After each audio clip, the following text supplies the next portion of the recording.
The fluorescent lights of the emergency room blur above me as I stare at my trembling hands, still stained with asphalt and blood. His blood.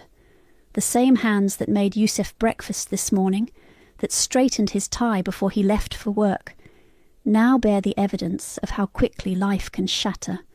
My name is Rachel, and 6 hours ago my husband's car wrapped around a telephone pole. Mrs. Pearson. A nurse touches my shoulder. Your husband is stabilised, but... Rachel! The sharp voice cuts through the ER waiting room.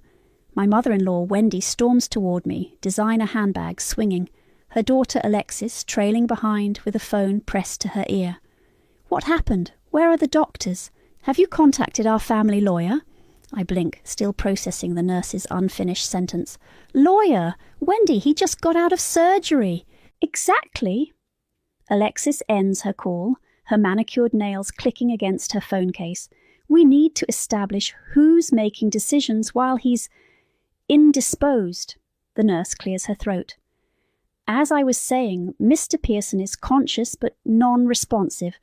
The trauma has affected his ability to communicate, though we're unsure if it's temporary or... I'm his wife, I interrupt, my voice stronger than I feel. I'll be making medical decisions. Wendy's perfectly lined lips twist. Dear, you're upset. Perhaps it's better if family handles these things. I am family. You know what I mean, real family. The nurse shifts uncomfortably. Mrs. Pearson is listed as next of kin and medical proxy.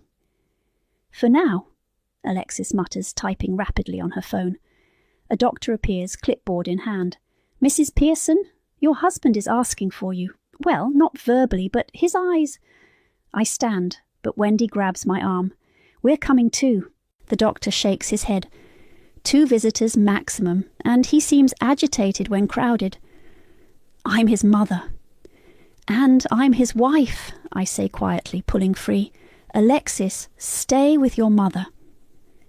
The walk to Yusef's room feels endless. Each step reminds me of this morning, how he kissed me goodbye, how he joked about my burning the toast again, how normal everything was. He lies still against white sheets, tubes and monitors creating a technological cocoon around him. His eyes find mine immediately, and tears roll down his cheeks. I rush to his side, taking his hand. I'm here, love. I'm here. His fingers twitch in mine, but he can't speak, can't move much beyond those expressive eyes that have always said more than words anyway. The doctor explains the extent of his injuries, the uncertainty of his recovery timeline, but I barely hear it. I'm lost in Yusef's gaze, in the way he's trying so desperately to tell me something. When I return to the waiting room, Alexis is holding a sheet of paper. We've made a list, she announces, of your belongings to pack. It'll be easier if you move back to your old apartment while we handle things here. Excuse me? Well, you can't possibly manage his care alone, Wendy interjects. He needs round-the-clock attention, medical supervision. We've already contacted a private facility near our family home. Without consulting me, he's not going anywhere. Don't be difficult, Rachel. Alexis extends the list. We're trying to help. I take the paper, scanning their neat categorization of my life. Clothes, toiletries, personal effects.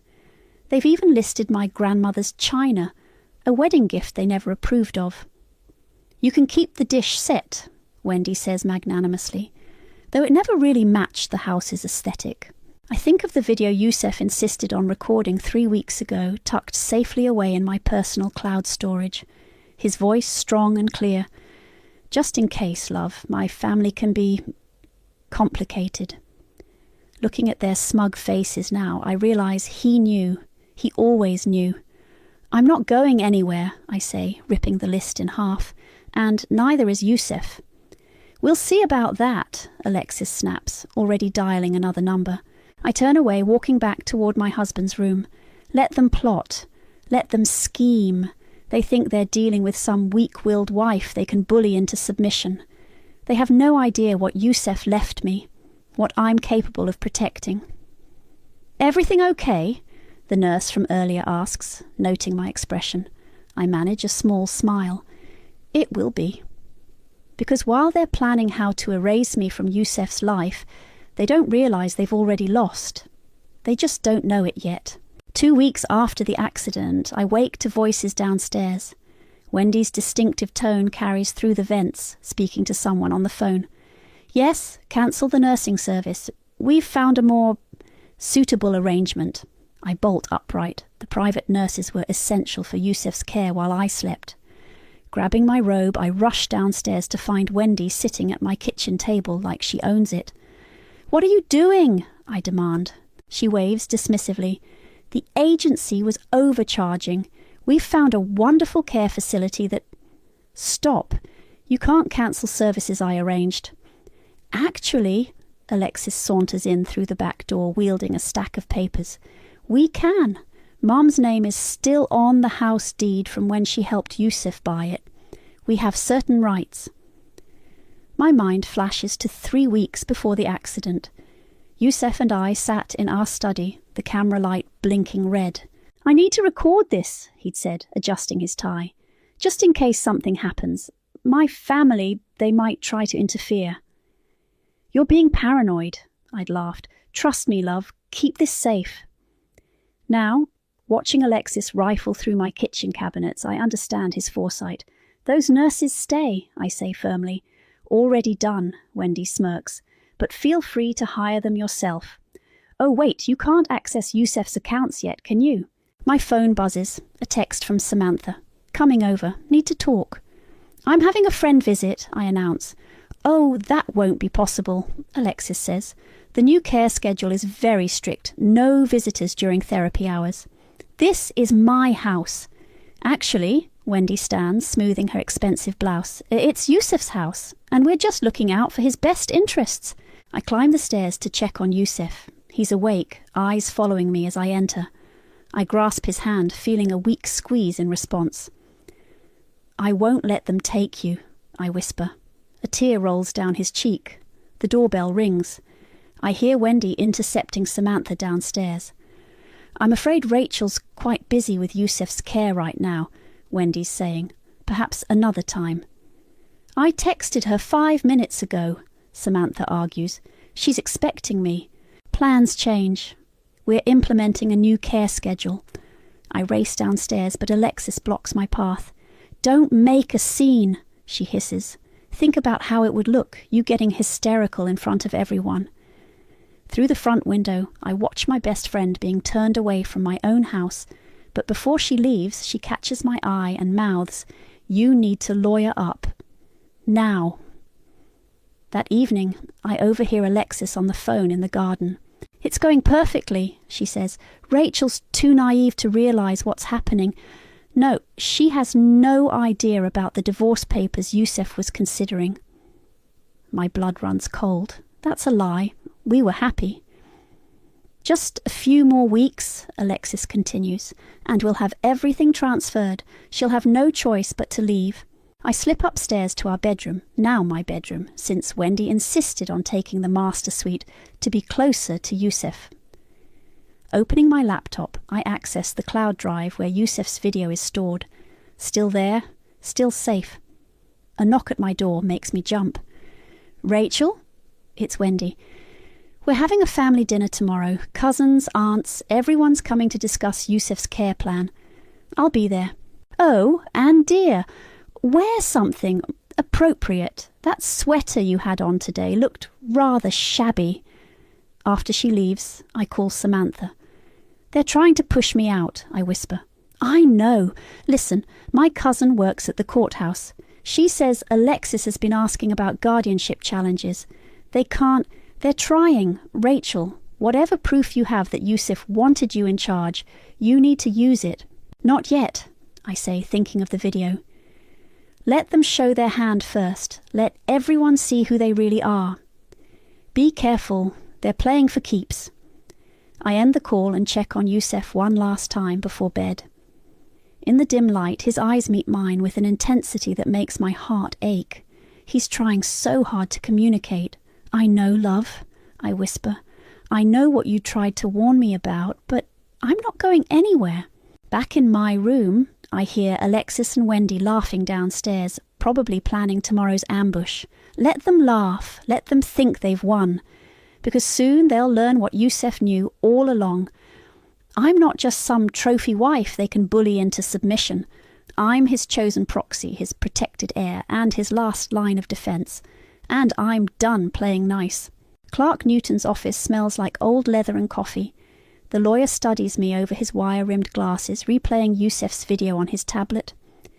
"This was recorded 3 weeks before the accident," he asks. "Yes, Harvey Kelly was the notary." Clark nods. "Harvey's reliable. If he witnessed this, it's legally binding. Have you told anyone else about it?" "Just my friend Samantha. I needed someone to know in case..." I trail off, not wanting to voice my darker fears. "Smart." He makes a note. "Keep it that way. Let me verify everything with Harvey first. Meanwhile, document everything your in-laws do or say." As if on cue, my phone buzzes with a text from Alexis. "Where are you? Mother needs you to sign some insurance forms." "They're getting bolder," I tell Clark. "Yesterday I found Alexis in Yusef's home office going through his files. Did she take anything?" "I'm not sure, but I installed a small camera after she left." Clark's eyebrows rise. "Very smart. Keep gathering evidence, but be careful. People like this get dangerous when cornered." I leave his office with a renewed sense of purpose. At home, Wendy's waiting in the kitchen. "Where were you?" she demands. "Doctor's appointment." "You look fine to me." "It wasn't for me." Her eyes narrow. "You consulted another doctor about Yusef, without discussing it with family." "I am family," I say, for what feels like the 100th time. "Oh, please," she waves her hand dismissively. "A few years of marriage doesn't compare to a lifetime of blood ties." My phone rings. It's Harvey Kelly. "Not now," I say, silencing it. "Who's that?" Alexis appears in the doorway. "More secret appointments?" "Just a telemarketer." Later, in my room, I call Harvey back. "Rachel," he says warmly. "Clark reached out. I've got all the original documentation from that day. Video's ironclad." "Thank you, Harvey. Yusef trusted you. He knew what might happen. Said his sister had been asking odd questions about his will." A notification pops up on my laptop. Motion detected in Yusef's office. I open the security feed to see Alexis at his computer typing rapidly. "Harvey, I have to go. Keep everything safe." I creep downstairs and position myself outside the office door, phone recording. "It's done," Alexis says into her phone. "I've transferred the funds from his backup account. No, Rachel doesn't know about that one. Yes, Mother, I've covered our tracks." My hands shake with anger, but I keep recording. "Once we get the guardianship transferred," she continues, "we can move him to the facility. She's not his family. She was supposed to leave when we started pressuring her. I know, we'll be more aggressive." I slip away before she exits, heart pounding. Upstairs, I find Wendy in Yusef's room, rearranging his belongings. "These photos need to go," she's saying, removing pictures of our wedding. "They're not appropriate anymore." "Leave them," I say from the doorway. She jumps. "Rachel, I didn't hear you come up." "Clearly. I was just tidying up. This room needs a mother's touch." "It needs his wife's touch. Get out." Her face darkens. "You forget your place." "No, you forget yours. This is my home, my husband, my life. You're here because I allow it." She laughs, but I catch a flicker of uncertainty in her eyes. "We'll see about that." "Alexis!" As if summoned, Alexis appears. "Everything okay?"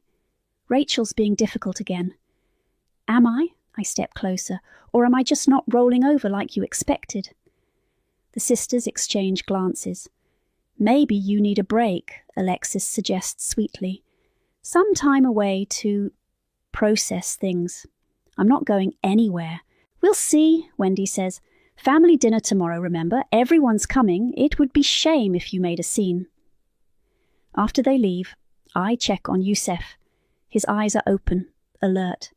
I show him our wedding photo that Wendy tried to remove. "Remember what you told me that day," I whisper. "For better or worse, against all odds." They think they can erase us, but they don't know what we're capable of. His fingers twitch in mine, our secret signal for, I love you. I kiss his forehead and text Samantha, tomorrow's the dinner. Bring your phone, record everything. Her reply comes instantly. Ready when you are. Make them pay. I look at Youssef one last time before heading to my room. Tomorrow his family will gather, thinking they're coming to witness my humiliation. Instead, they'll see exactly who's been lying to whom. Let them bring their schemes and lies. I'm done playing defence. You need to see this, Alexis announces, barging into my room without knocking. She thrusts her phone in my face, displaying text messages, supposedly between her and Youssef. Youssef, I don't know if I can do this anymore. Rachel's changed. Alexis, what do you mean? Youssef, maybe marriage was a mistake. Need time to think. These are fake, I say immediately. They're from 2 weeks before the accident. Alexis pulls the phone back. We're filing them with our guardianship challenge. Mother's lawyer says they show Youssef's state of mind. Get out! Oh, and we need you to clear your things from the master bedroom. Mother's moving in there permanently. I stand my ground.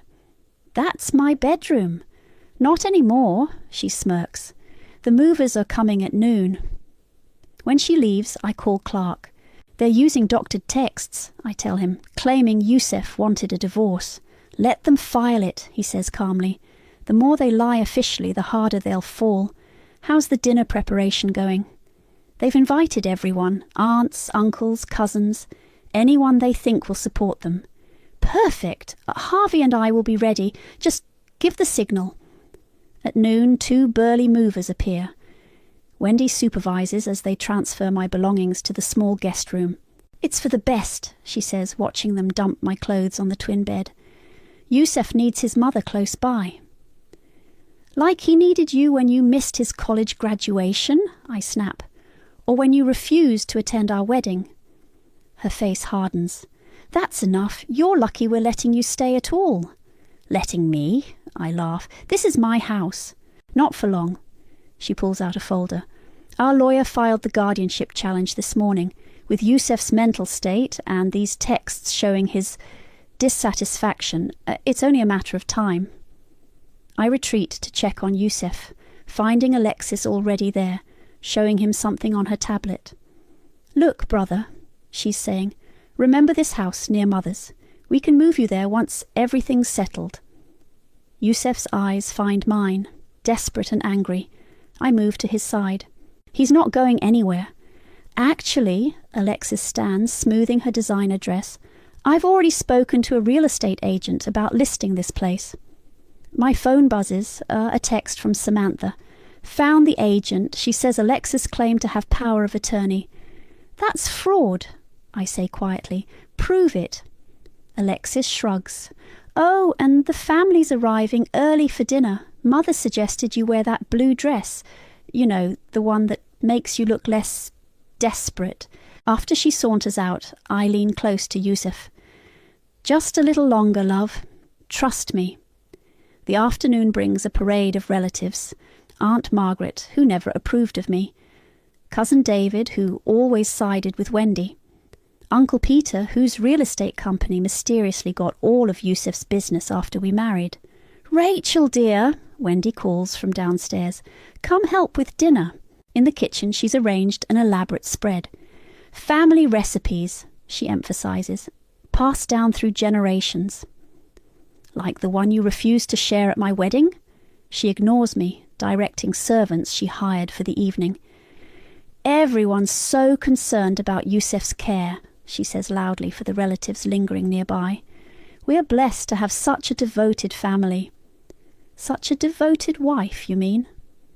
Oh, honey, she pats my cheek condescendingly. We all know that was temporary.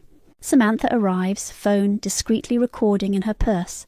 Wendy tries to turn her away, but I interrupt. She stays. Fine. Wendy's smile turns brittle. The more witnesses, the better. As everyone gathers in the dining room, I text Clark. They're all here, his response. Harvey and I are 10 minutes away, ready when you are. Wendy stands, tapping her glass. Family, we're here tonight to discuss Yusef's future care. As his mother, I've filed for guardianship to ensure he receives proper attention from real family." Murmurs of approval ripple through the room. "Additionally," Alexis adds, "we'll be transitioning him to a facility near Mother's home. It's for the best, really. Rachel understands, don't you?" All eyes turn to me. I take a slow sip of water, letting the moment stretch. "Actually," I say quietly, "I don't." "Don't make this difficult," Wendy warns. "Oh, I won't," I smile, hearing a car pull up outside. "In fact, I think it's time everyone learned exactly what Yusef wanted." The doorbell rings. Alexis moves to answer it, but I'm already standing. "Don't worry," I say. "I invited a few guests of my own." The next few days, I become the perfect daughter-in-law. I help Wendy with dinner preparations, nod along to Alexis's plans for modernising the house, and even start packing some boxes. "See," Wendy tells Uncle Peter over coffee, "she's finally accepting reality." I smile and pour more coffee, catching Samantha's eye across the room. She's been coming by daily, supposedly to help me adjust. "Have you looked at any apartments yet?" Alexis asks, scrolling through real estate listings on her phone. "Actually," I say softly, "I was thinking of moving back to my hometown." Wendy nearly drops her cup. "Really? You've made it clear I don't belong here." I let my voice crack slightly. Maybe it's time I accepted that. Alexis and Wendy exchange triumphant glances, hook, line, and sinker. Later, in Yusef's room, I catch him watching me with worried eyes. "Trust me," I whisper, checking his IV. "Everything's going according to plan." His fingers twitch. Our signal. He understands. Downstairs, Alexis is on the phone with their lawyer. "She's giving up. Yes, we can proceed with the property transfer. No, she won't contest it." I make sure she sees me hearing this conversation, make sure she sees me wipe away a tear as I hurry past.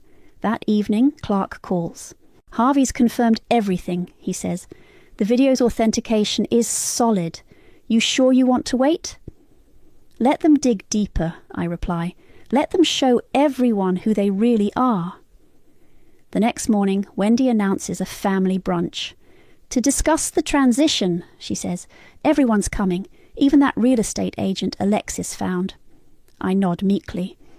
"Should I make my mother's quiche recipe?" "Oh, honey," she pats my hand.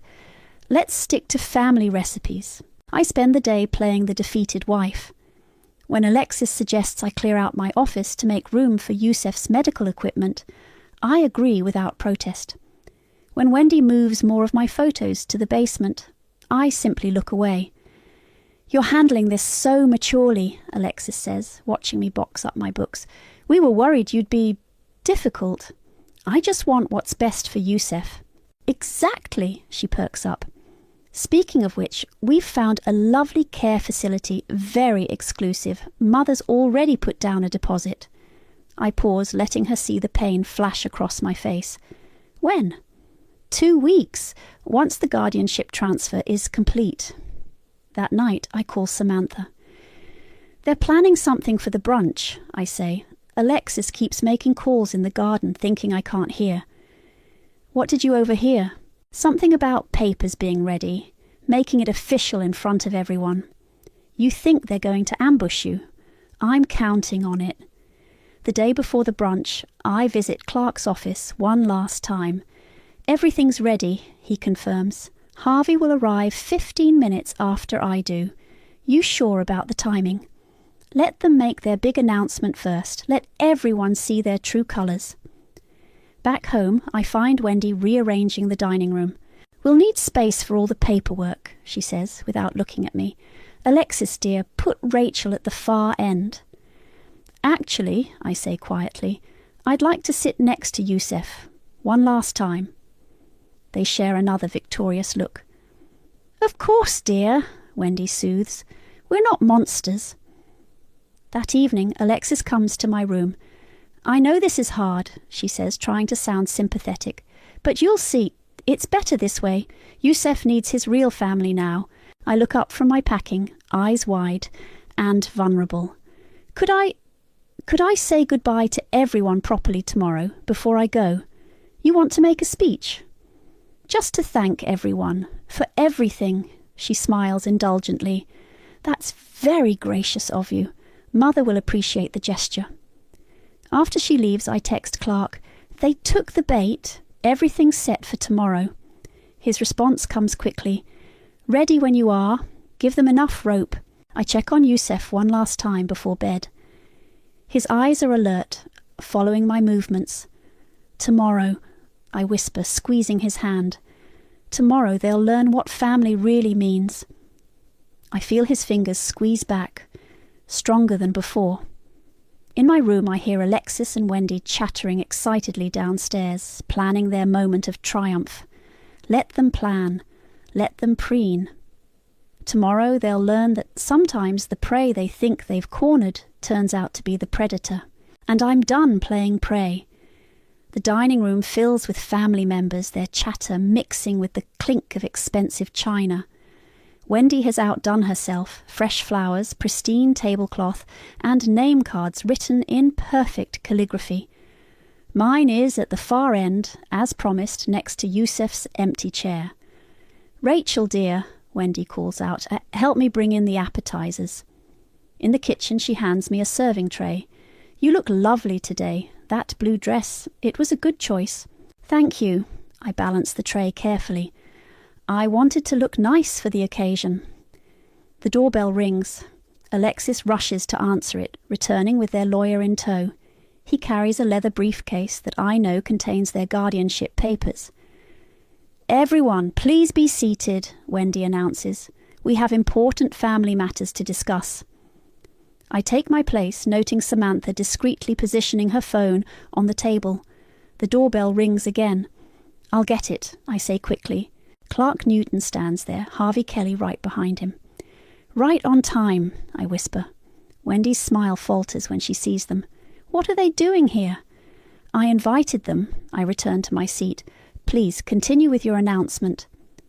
She recovers quickly, tapping her glass for attention. Family, we're gathered here because difficult decisions must be made. As Youssef's mother, his care and well-being are my primary concern.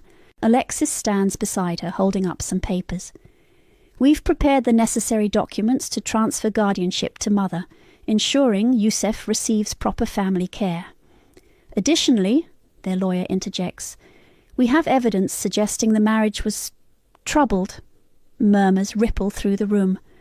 Aunt Margaret shakes her head sympathetically in my direction. Rachel, Wendy says, voice dripping with false kindness, would you like to say something before we proceed? I stand slowly, retrieving my tablet from my bag. Actually, I would. Make it quick, dear. We have papers to sign. Of course. I connect the tablet to the large TV mounted on the wall. I just thought everyone should hear from Youssef first. Alexis freezes.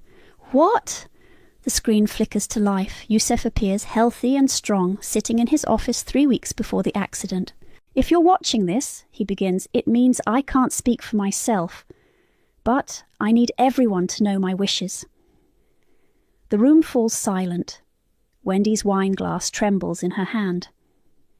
My wife, Rachel, is my only authorized medical and legal proxy.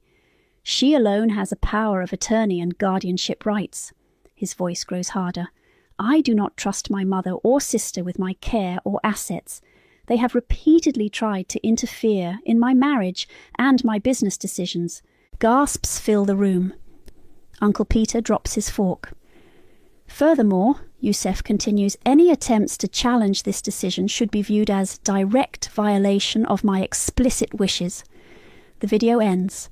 Harvey steps forward. I witnessed and notarized this recording. It's legally binding. This is ridiculous, Wendy sputters. He was clearly coerced. Actually, Clark produces a folder. We have documentation spanning months showing Youssef's concerns about your interference, including evidence of recent unauthorized bank transfers. Alexis goes pale. That's private family business. Family business? I stand. Like spreading lies about our marriage, forging text messages, or maybe trying to sell my house without legal authority. Your house, Wendy shrieks. You're nothing, just some gold digger who... Mother, Aunt Margaret cuts in. Stop talking, now. The room erupts in chaos. Relatives who moments ago supported Wendy now back away, horrified. Uncle Peter studies his shoes. Cousin David mutters about needing air. You planned this, Alexis hisses. You manipulated everyone. No, Samantha speaks up, holding up her phone. I've recorded everything. The only manipulation came from you. Wendy stands abruptly, face contorted with rage. This isn't over. We'll fight this. With what evidence? Clark asks calmly. The forged texts, the illegal bank transfers. Should we discuss those in detail? Get out, I say quietly. All of you. Get out of my house. You can't. Wendy lunges forward, but her sister grabs her arm. Enough, Aunt Margaret snaps. You've done enough damage. As the family files out, many pause to apologize. Some cry. Others just look ashamed. I climb the stairs to Yusef's room, my hands finally stopping their trembling. He's awake, waiting. It's done, love, I whisper, kissing his forehead. They can't hurt us any more. His eyes shine with tears, but I see something else there too. Pride. Behind me, Samantha appears in the doorway. That was quite a show. No, I say, holding Yusef's hand. That was justice. The aftermath hits like a tsunami. Clark arrives the next morning with a stack of papers and a grim expression. The bank confirmed unauthorized transfers totaling nearly $200,000 from Yusef's accounts, he says, spreading documents across the kitchen table, all traced back to Alexis. We're pressing charges, already filed. The DA is particularly interested in the forged power of attorney documents she used. My phone buzzes. Aunt Margaret. Rachel, I'm so sorry, she says when I answer. We had no idea how far they'd gone. Wendy's not well. She's been ranting all night, threatening to come back.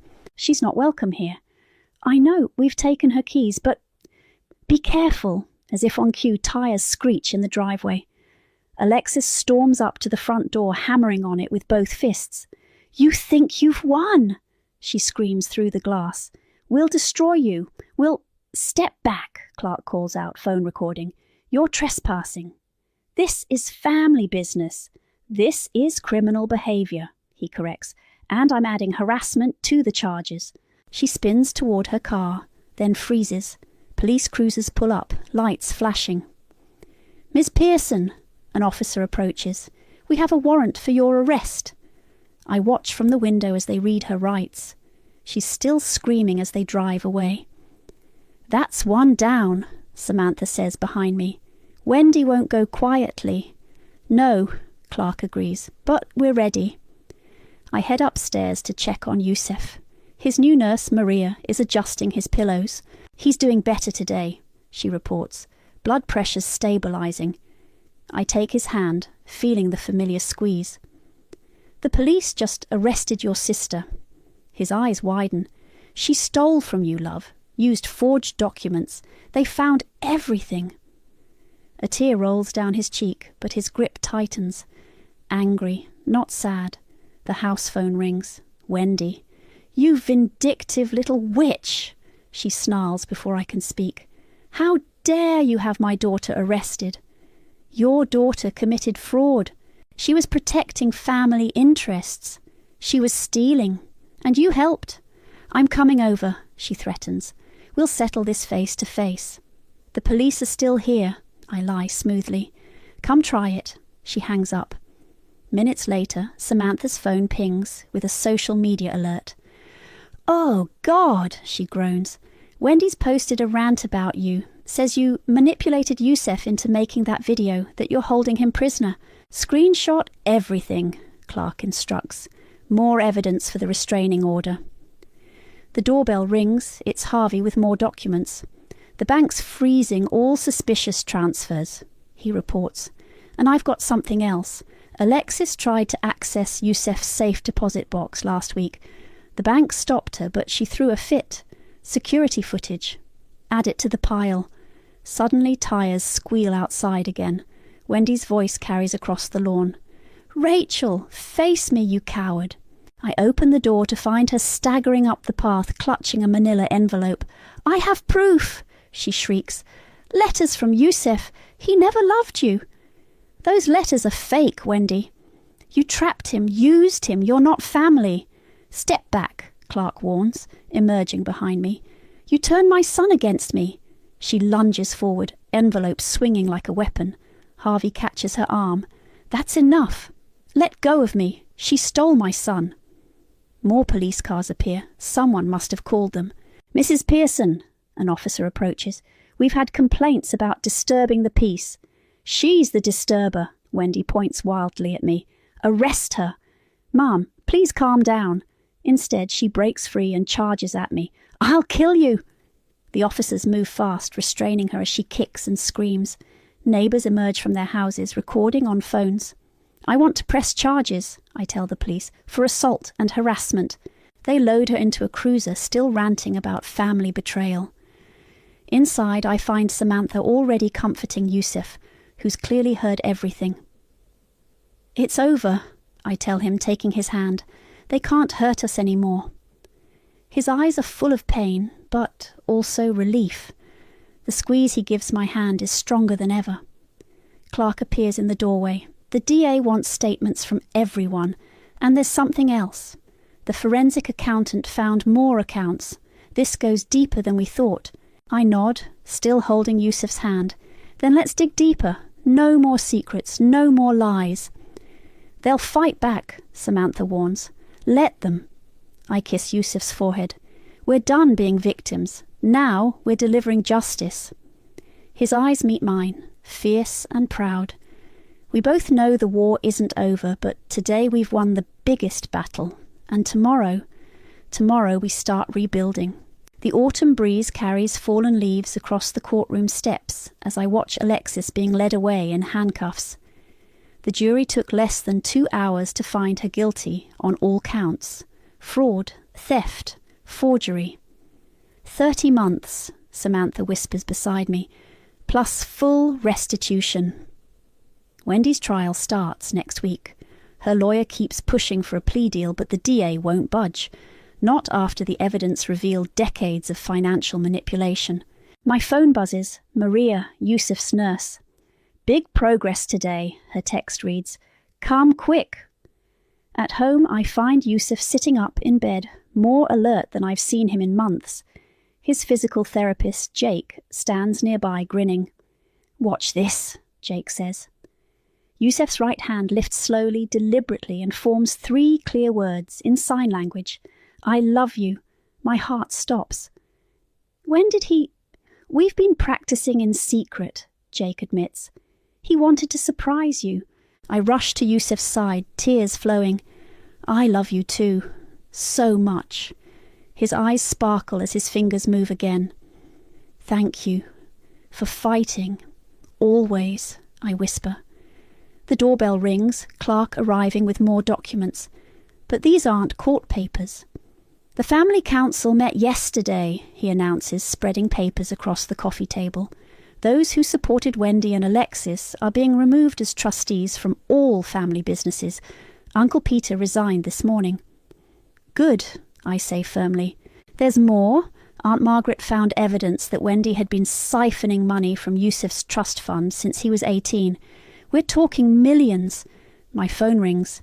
Aunt Margaret herself. "Rachel, we've just finished the audit. It's worse than we thought. She stole from all of us, not just Yusuf." "How many family members?" "At least 12. She used her position as matriarch to access everything. We were blind, Rachel, so blind." After she hangs up, I return to Yusuf's room. He's working with Jake on a new sign. Justice. "Your mother's trial starts Monday," I tell him. "Do you want to know the details?" He nods. The DA found evidence going back 20 years. Financial abuse, fraud, forgery. She won't hurt anyone else. His hand moves. Good. The next morning, Samantha arrives with coffee and news. "Wendy tried to flee last night. Police caught her at the airport with fake passports." "Of course she did." That's not all. Remember that care facility she wanted to send Yusef to? It's under investigation for elder abuse. She knew Rachel. She was going to send him somewhere dangerous just to control his money. My blood runs cold. Yusef squeezes my hand 3 times, our new signal for I'm okay. The doorbell chimes again. This time it's Harvey, accompanied by several family members I haven't seen since the brunch. We owe you an apology, Cousin David says. We should have seen what was happening. We should have stood up for you, his wife adds. For both of you. Yusef signs slowly. Family now. They watch in amazement as I translate. He's been learning sign language, I explain. Every day he gets stronger. We'd like to learn too, David's teenage daughter says. If that's okay. For the first time in months, I see Yusuf smile, really smile. Later, as sunset paints the room golden, Clark makes his final visit of the day.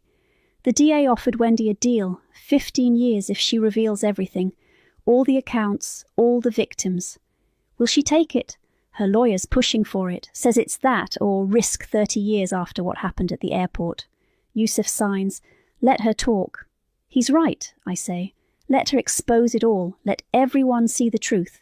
That evening, as Maria helps Yusuf with his exercises, I step onto the back porch. The garden he loved tending is overgrown now, but underneath I see new growth. Strong, healthy shoots pushing through the chaos. Like us, I think, growing stronger through the damage. Yusuf's tap on the window draws me back inside. His hands move carefully. Thank you for staying. I made a promise, I reply. For better or worse. He signs again. We won. Yes, love, we did. Not just against Wendy and Alexis, but against everyone who thought I'd break. Everyone who believed love was weaker than blood. Yusuf's next signs come slower, but clearer than ever. Tell our story. Why? Help others fight. I nod, understanding. Because somewhere someone else is facing their own Wendy, their own Alexis. Someone needs to know they can win. I will, I promise. I'll tell everyone. His final sign of the night is one we created together, forever. I curl up beside him, feeling his steady heartbeat. Outside, leaves continue falling, covering the old garden in preparation for new growth. Like us, always growing, always fighting, always loving. Forever.